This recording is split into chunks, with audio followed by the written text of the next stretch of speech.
You know, when I proclaimed martial law, I didn't proclaim martial law alone. It is made to appear as if I just signed the decree and said, I impose martial law on each and every one of you. No. I asked the legislature to please pass a law proclaiming martial law because there was anarchy in the country.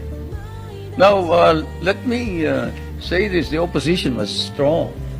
And they were members of the Security Council, and somehow they had adopted a resolution which required that there be a unanimous vote for the armed forces to be able to move.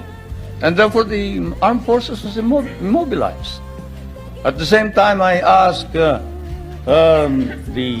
opposition party to come and join me in a coalition government. I offered one half of the cabinet.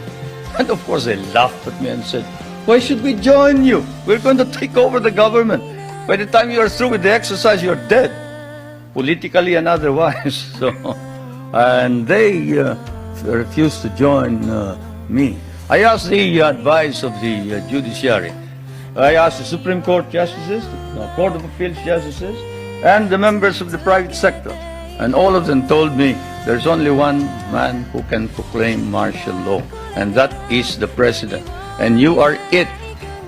You are the only one who can proclaim martial law.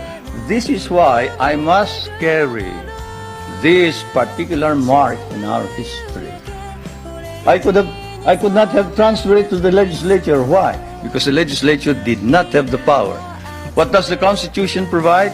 The President shall be the Commander-in-Chief of the Armed Forces of the Philippines, and he may order the armed forces out to quell any disorder, riot, rebellion, invasion, insurrection, and in case of invasion, insurrection, rebellion, or imminent danger thereof, when the public safety requires it, he may suspend the privilege of the writ of habeas corpus or proclaim martial law throughout the Philippines or any part thereof.